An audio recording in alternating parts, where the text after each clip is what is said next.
Foi enfim, só enfim, foi ao fim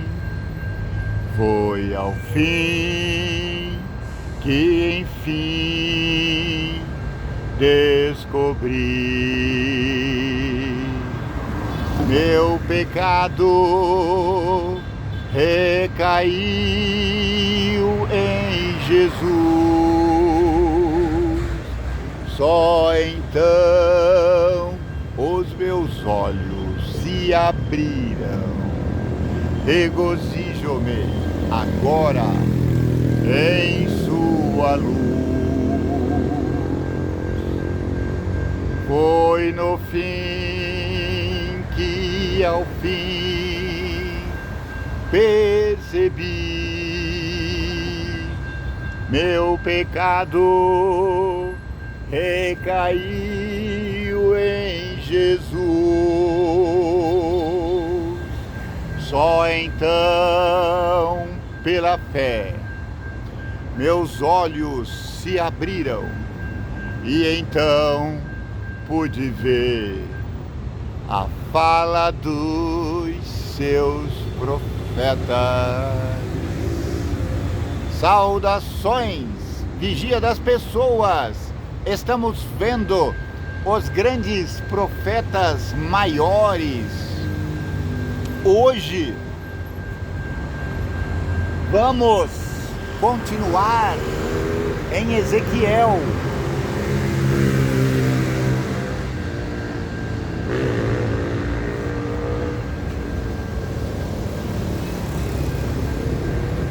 Imagina por um instante que você tenha caído aqui nesse planeta, nesse reino terrestre, e você não conhece ainda os objetos que aqui te são apresentados. Veja, eu vou te mostrar um objeto peculiar, mas antes de você vê-lo, você precisa entender que esse objeto foi feito para atuar em conjunto.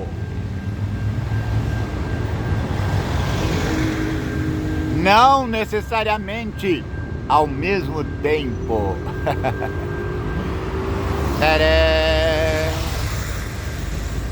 Ora, como posso eu usar um instrumento que está nessa extremidade e outro instrumento que está nessa extremidade ao mesmo tempo? Você está ficando louco! Eu vou quebrar a cabeça! E sem um terráqueo que me ensine isso, eu nunca saberei como usar esse instrumento ao mesmo tempo. Esse terráqueo pode ser um menino de 7, 8 anos, até menos. É isso que Deus está fazendo conosco. Existe um objeto misterioso em toda a escrituração bíblica. Esse objeto precisa ser compreendido.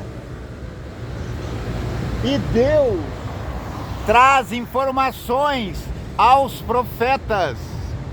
Ora ele fala com Daniel, ora ele fala com João, ora ele fala com João Batista, ora ele fala com Ezequiel.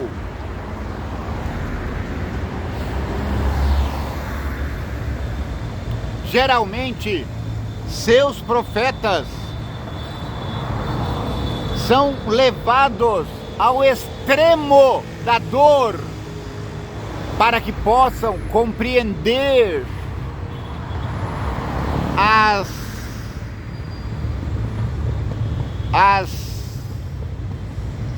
nuances desse quadro grande inteiro. Esse objeto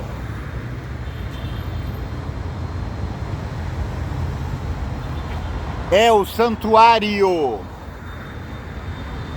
é o tabernáculo é o templo de Jerusalém.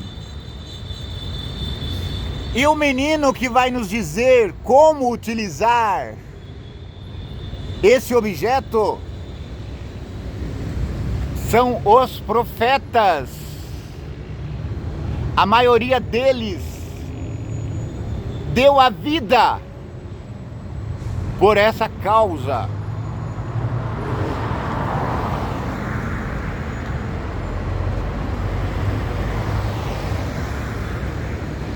Por isso, é importante que você dedique tempo para ler ou ouvir e compreender as palavras dessa profecia.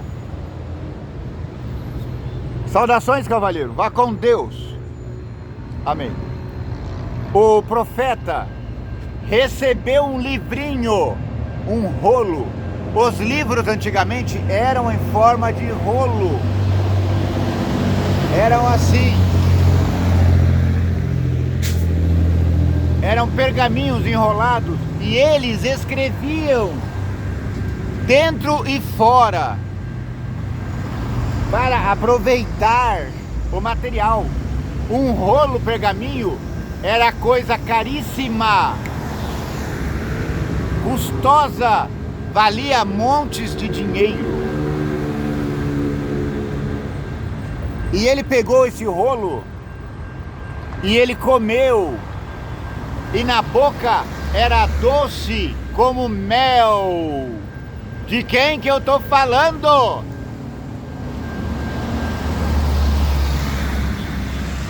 Verdade, do profeta Ezequiel. Mas não é só dele. Outra pessoa pegou esse rolo e comeu. E na boca era doce como mel, mel, mel, mel. O profeta Ezequiel não diz que no estômago amargou, azedou. Amargou não, azedou. Sabe quando você come uma coisa que não cai bem? Começa a rotar azedo? Ah!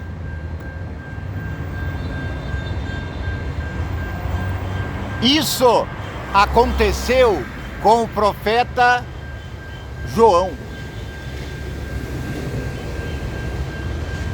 Mas Ezequiel não diz que no abdômen ficou azedo. Não. Ele simplesmente comeu e era doce. Era um livro. Que livro era esse? Antonte, eu estava vendo uma guerra na internet.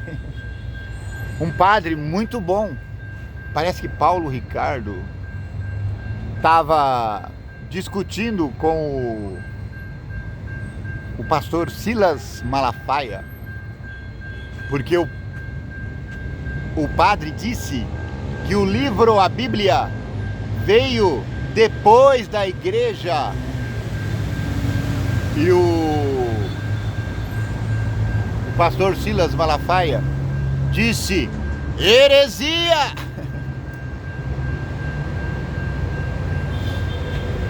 Eu não vi a explicação do Silas Malafaia. Eu só ouvi o comentário do padre. A explicação do padre, ela tem bastante lógica. Só tem um senão. Quando o padre diz que a igreja veio antes e que a Bíblia veio depois, ele está falando da compilação do Novo Testamento. E quando a gente diz só pela Escritura, quando Jesus disse, o profeta e Moisés, esse é o guia para a vida eterna. Ora, não existia Novo Testamento O Novo Testamento foi compilado em época muito interessante. Ele começou a ser escrito pouco depois da ressurreição de Jesus. E existiam vários testamentos, várias escrituras. Então houve um conjunto de pessoas iluminadas e eles iam decidir quais desses livros farão parte da escritura do Novo Testamento. E todos os grupos concordaram que os 27 livros que hoje compõem o Novo Testamento eram dignos disso. O senão aconteceu quando foi se fazer a escrituração do Antigo Testamento. Aí o padre disse: não vamos nem falar disso, porque eu sei que existem 7 escrituras aqui que vocês não aceitam, que vocês não admitem. Então, deixamos nossas discussões somente para o Novo Testamento. Errado.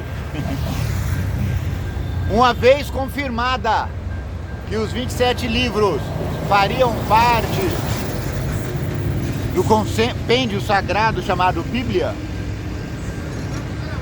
todo ele deve ser abraçado como a palavra de Deus. E a palavra de Deus, mesmo a escrita, ela não veio depois da igreja, mas antes da igreja. Como é que você pode provar isso, cara pálida? A escrita foi inventada lá pelo ano 3000 a.C. Povos antigos, babilônios, fenícios, povos muito antigos. E então eles escreveram o que nós chamamos hoje de compêndios da Bíblia. Em 1500, a escrita foi reinventada com a criação da imprensa. E o primeiro livro impresso foi a Bíblia Sagrada.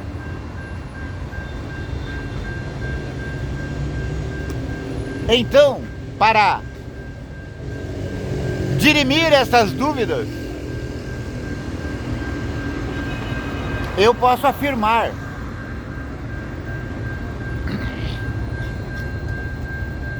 a Bíblia de Deus, ela veio antes da igreja. Além do mais, o argumento do padre era muito consistente. Ele só esqueceu de dizer uma coisa. Quando os bispos se reuniam em concílio, eles não eram subservientes um ao outro. Eles eram bispos independentes. Cada uma das 7 igrejas da Ásia tinha um bispo. Só depois, quando a igreja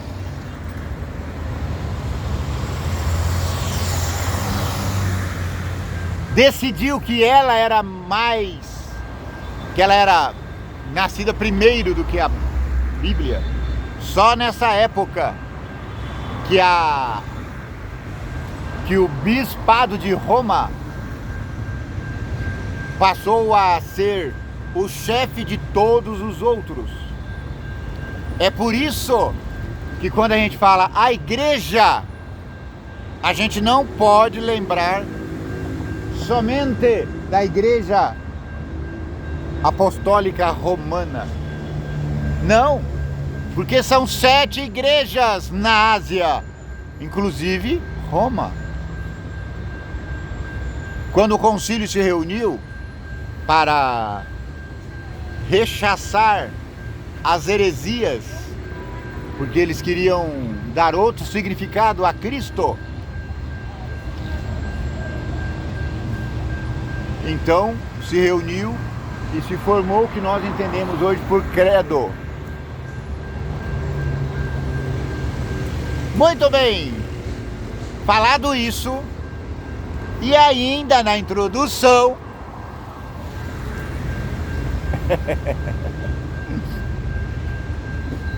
vamos dizer qual era o livrinho que o profeta Ezequiel estava comendo e achou doce. Qual era o livro que o profeta João estava comendo e achou doce?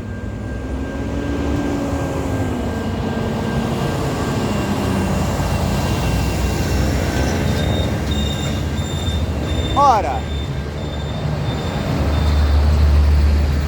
como o profeta Ezequiel disse no começo do seu livro, que no ano 30, eu não comentei aqui porque eu não quis cometer nenhuma gáfia, mas eu pensei, no ano 30 de quem? Será do Nabucodonosor? Provavelmente não. Será do rei anterior da Babilônia? Nabopolassar? Nebonido? Não sei. Mas aí, eu estava ouvindo hoje de manhã uma pregação sobre Ezequiel. Não lembro o nome do pastor, mas ele era um pastor da igreja presbiteriana. Eu gosto de ouvir os pastores da presbiteriana. São pessoas bem conscientes. E aí ele disse, os sabidinhos estudiosos acreditam que ele se referia ao 30º ano desde a reforma de Josias, ou ao 30º ano da sua vida. E aí ele fala, pode ser uma coisa, pode ser outra. Eu não gosto de ficar no meio do muro, então eu digo, são as duas coisas. Ele estava fazendo 30 anos e fazia mais ou menos 30 anos da reforma de seu antepassado Jeremias. Qual é o livro que é doce em nossa boca e nosso paladar? A lei e os profetas. A lei e os profetas. Esse é o compêndio original de toda a palavra de Deus. Entende?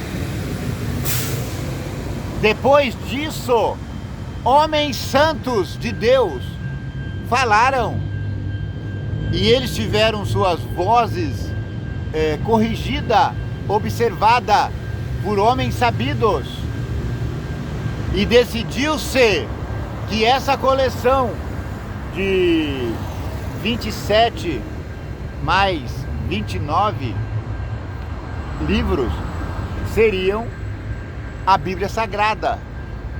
Por que que a Igreja Romana tem 7 livros a mais?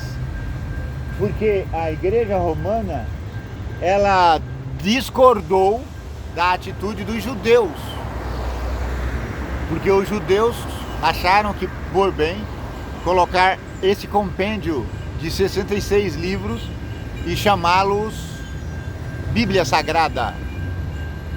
Então, a Bíblia Sagrada é esse livrinho que é doce na nossa boca. Às vezes ele se torna amargo, porque a mensagem é muito forte. A palavra de Deus veio a Jeremias e disse: põe um cinto que ficou apodrecendo meses à margem do rio e sai pela rua gritando em meu nome. Essa palavra disse ao profeta Jonas: sai gritando no meio da cidade de Nínive, para que se convertam. E o profeta, mesmo a contragosto, foi. Essa mensagem, conquanto ela é doce quando chega, porque o Espírito Santo adocica a voz da sua palavra, conquanto isso é verdade, a palavra de Deus nos traz algum azedume no estômago. Por quê? Porque somos humanos e nós sofremos as agrúrias da vida. Daniel foi eunuquizado. Jeremias foi proibido de casar. E todas as benesses do casamento. Você está me entendendo? Hoje você não precisa casar para ter as benesses do casamento. Você que é um incircunciso. Porque Deus não aprova isso. Uma vez que você decidiu que essa mulher é a sua esposa, essa mulher é a sua, ainda que não esposa, você precisa dedicar-se somente a ela. Casamento na Bíblia era essa união. Então quando Deus disse, não case, Jeremias, ele estava dizendo, não tenha os benefícios do casamento, se é que você me entende. Ele não pôde ter os benefícios do casamento, porque Deus proibiu textualmente, falou, não case, e ainda repetiu, para aqueles que ainda não entenderam, não tenha filhos. Hoje o profeta fala, vai, tá, mas tem camisinha. Não tenha filhos. Ele entendeu o que Deus estava dizendo. Aí chegou para Ezequiel. Ezequiel falou assim, oba, tô livre. Já me casei. Já virei sacerdote. Já sei como é que funciona todo o esqueminha aqui no santuário.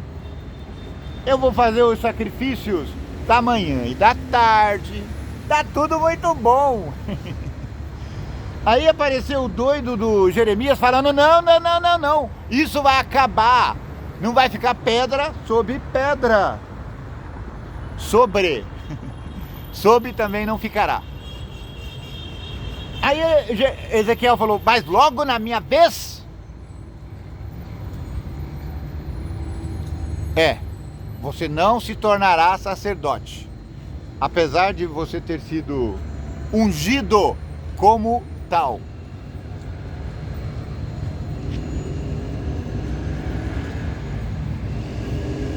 Ele viveu a vida inteira vendo seus familiares sacerdotizando, oferecendo o holocausto, fazendo as purificações,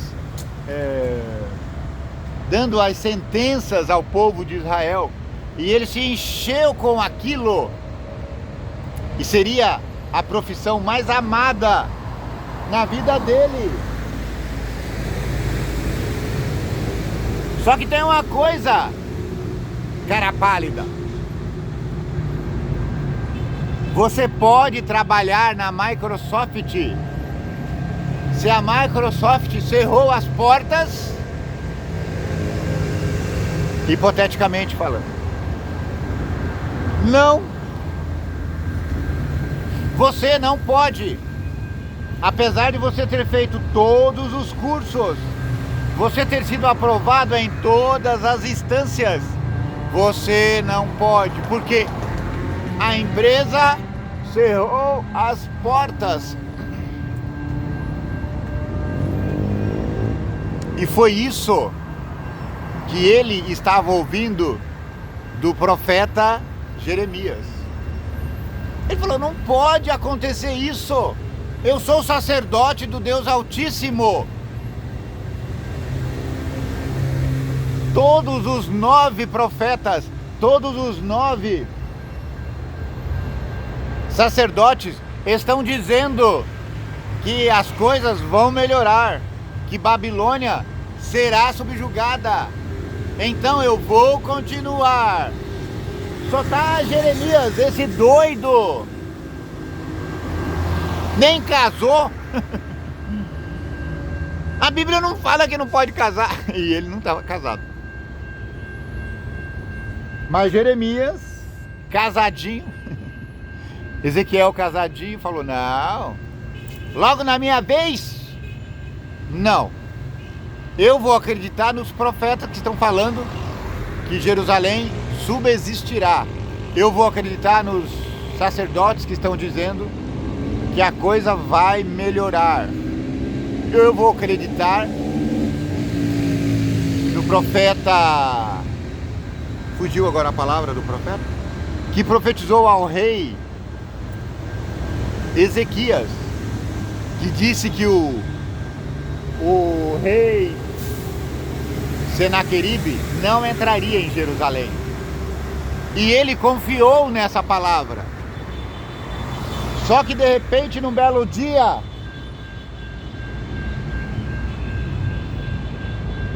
as tropas de Nabucodonosor conseguiram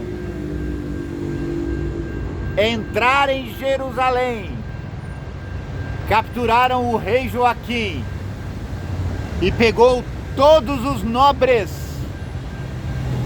alguns príncipes, e levaram para a Babilônia e colocou Zedequias em seu lugar e levou todos a Babilônia.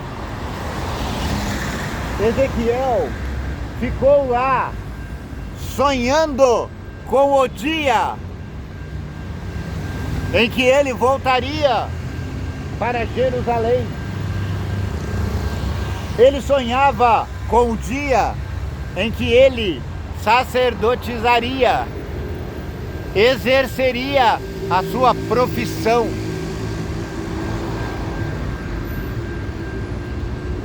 Mas aí ele tem as visões.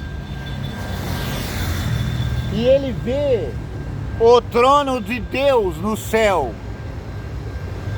Ele vê o templo de Deus no céu. Ele vê o que vai acontecer com o templo da terra. Ele será destruído. Não ficará pedra sobre pedra. E ele estava justamente conversando com os demais sacerdotes, com alguns profetas ali, sobre a possibilidade da volta. Então Deus disse a ele: não haverá volta, Ezequiel. Você não sacerdotizará. E agora já está fazendo 10 anos que ele está naquela tristeza.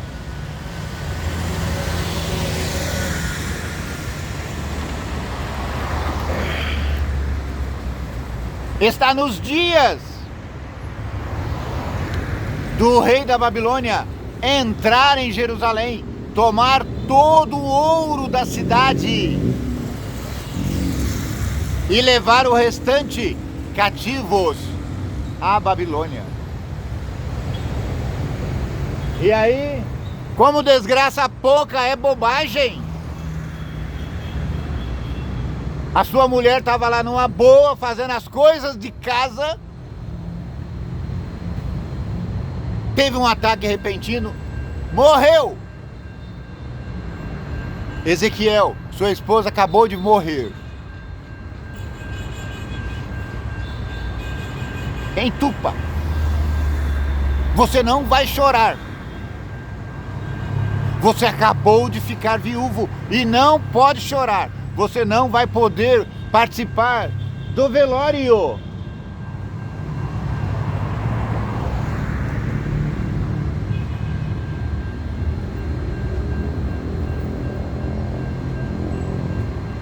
Eu não sei quantos estão aqui que sentiram na pele a dor de Ezequiel.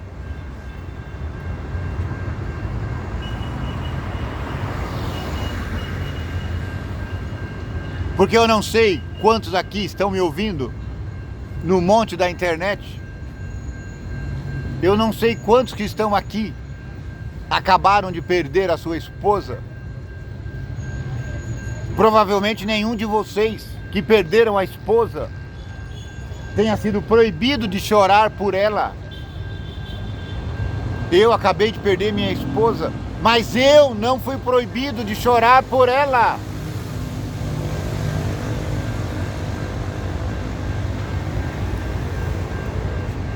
Quando me disseram sua esposa faleceu,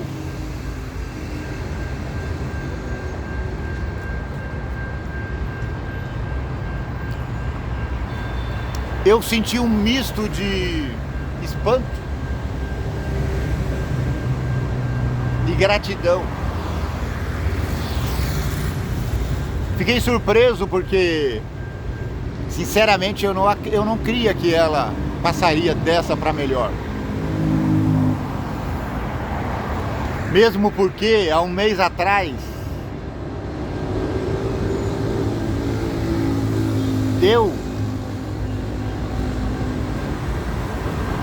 tinha estado internado 30 dias. Eu que estava à beira da morte, como diz Jó. Eu estava magro, perdi 10 quilos. Olha, veja aí. Eu não sou tão gordo assim. Aliás, fui reprovado para o teste de vigilante. Eu tenho 2 profissões regulamentadas no Ministério do Trabalho. E uma delas é atalaia. Sim, Ezequiel foi contratado para ser o atalaia, o vigilante, o vigia das pessoas. E eu tenho a honra de ostentar como a minha primeira profissão registrada, vigilante.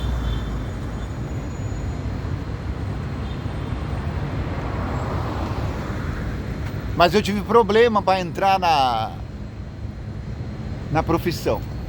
Desempenhei uns bons 10 anos de profissão, mas tive problema no início, porque eu tinha 69 quilos de peso, e isso era muito pouco. Eu fui rejeitado de empresa em empresa. Eu tinha e tenho boa altura, eu tenho quase 2 metros de altura, mas eu fui rejeitado porque não tinha o peso. E agora eu estou internado e perdi mais 10 quilos. E eu li lá em Jó que a doença chega na pessoa, ela vai perdendo o apetite, e eu não comia. O cheiro do alimento me dava ânsia. Para eu comer uma colher de alimento, eu tinha que... Minha esposa colocava uma colher de arroz, literalmente uma colher bem pequenininha, 2 ou 3 pedacinhos de carne, e eu enchia de pimenta para conseguir comer. Minha sogra foi me visitar, meus cunhados, e eles falaram: você vai morrer. E dias depois eu fiquei internado. E aí eu falei, vou morrer mesmo. Então eu chamei um pastor muito querido para fazer a extrema-unção. Esse é um modo figurado de falar, porque na nossa igreja a gente não costuma fazer extrema-unção. Mas eu estava sentindo que eu ia passar dessa para melhor. Então um pastor muito querido meu e da minha esposa foi me visitar.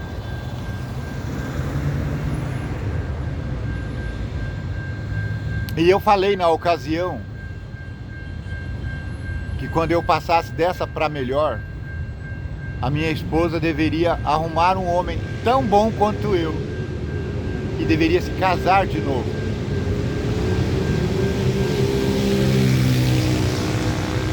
Ela disse no tom sorridente: você ainda vai me enterrar. Pouco tempo depois, eu estava enterrando a minha amada.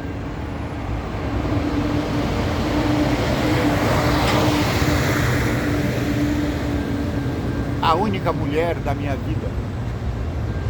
Eu chamava ela de minha flor. Nenhuma outra me despertou a atenção, só ela.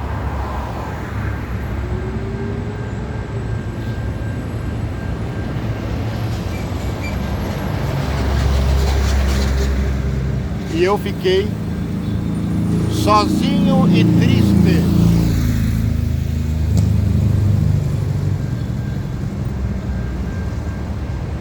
Foi uma decepção, porque nós fazíamos planos. Quando ela se aposentasse, quando eu me aposentasse, nós iríamos viajar pelo Nordeste brasileiro. Nós somos paranaenses, mas a minha mãe é baiana e eu tinha vontade de conhecer a terra natal da minha mãe, dos meus parentes. Isso nunca vai acontecer. Essa dor terrível, Ezequiel estava sentindo. E ele nem pôde convidar os amigos para o último lamento. A igreja foi, o pastor foi. Aliás, agradeço ao pastor Euquia, nosso pastor.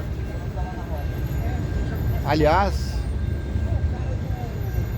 o pastor Euquia é muito eficiente. Fez um compêndio com as músicas que ela mais gostava e cantamos. Pudemos cantar e chorar a saudade da minha morta.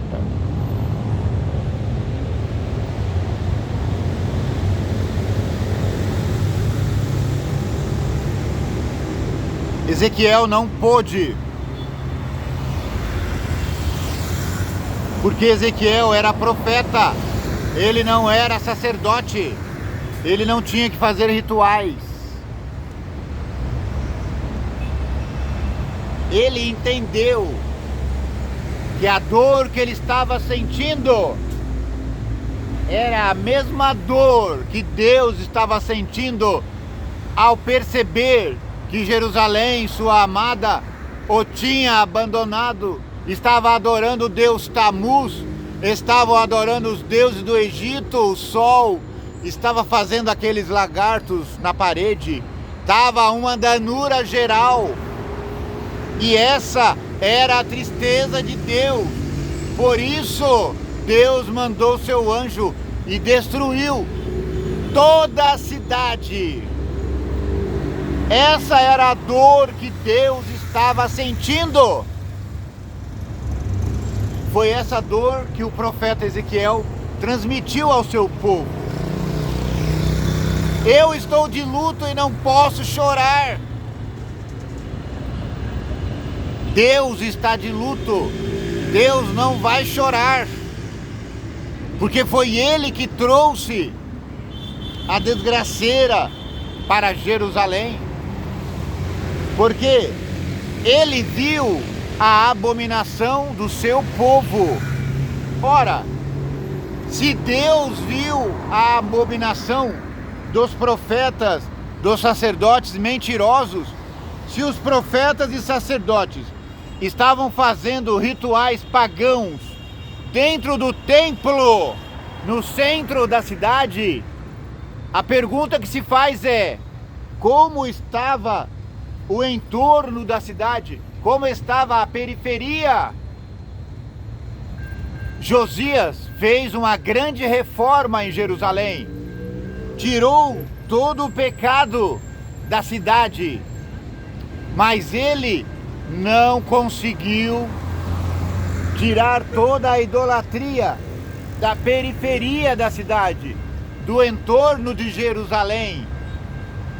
Ora, se os sacerdotes estão oferecendo sacrifícios aos deuses pagãos, se os sacerdotes estão oferecendo seus filhos em sacrifício, o que não estará fazendo o povo da periferia, o povo do entorno? Se o presidente está roubando, o que o povo não está fazendo? É isso que a gente precisa colocar na nossa mente. É isso que nós precisamos entender. É por isso que a mensagem do profeta, ela é extremamente forte. Não dá para ficar brincando de cristão. Ou você aceita a palavra de Deus e coma o livro sagrado, porque esse livro deve ser mel na sua boca. A alegria que o rei Josias sentiu deve ser espalhada por toda a cidade, por todo o país.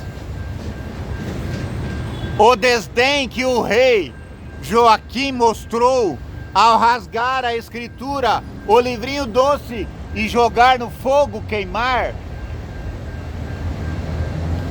esse desdém vai ser punido severamente. Deus vai punir a todos. Tanto é que o rei Joaquim ficou mais da metade de sua vida como cativo na Babilônia.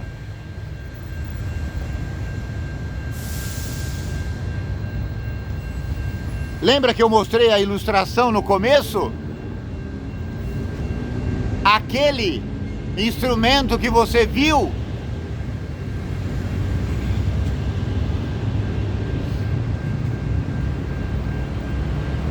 deve ser comparado ao santuário. O santuário de Deus é um instrumento pedagógico, é um instrumento para ensinar-nos como as coisas devem ser. Lembra o hino que eu arranhei no começo? É através do santuário, é por meio do ritual do santuário que Jesus Cristo se mostra como o nosso sumo sacerdote, como o nosso cordeiro imolado, como palavra viva de restauração. Essa é a mensagem principal do livro de Ezequiel. Coloque isso na sua cabeça, meu amigo. Não há escapatória. Ou você coma o livrinho sagrado, ou você coma a Bíblia, leia de capa a capa. Ah, mas eu não gosto muito de ler. Não tem problema. A bênção de Deus será colocada sobre aqueles que leem a palavra da profecia bíblica. Mas Deus não tirou de fora aqueles que não gostam de ler, porque Deus disse pela boca do profeta João: bem-aventurado aqueles que ouvem. Você está me ouvindo? Você também é bem-aventurado. Mas você não precisa ficar ouvindo aqui na minha voz comum e de taquara rachada. O Senhor levantou um homem com voz estonteante e ele narrou toda a Bíblia Sagrada. Vá no YouTube, meu amigo, aqui, coloca lá, Ezequiel, por Cid Moreira, e vá ouvir a profecia bíblica. Não há preguiça que justifique isso. Deus não está mandando você ler, está mandando você ouvir. Você vai fazer ouvido moco.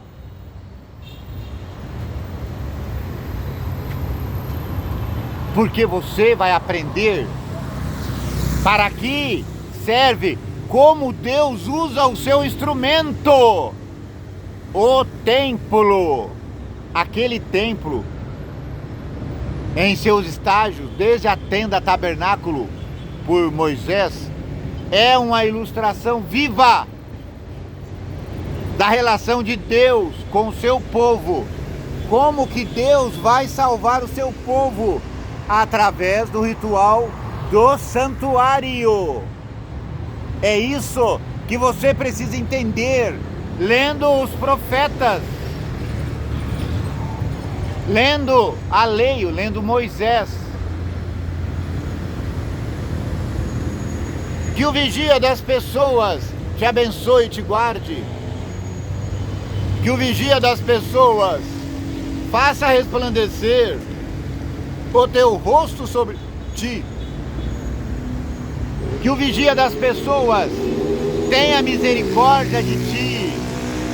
Que o vigia das pessoas te dê paz.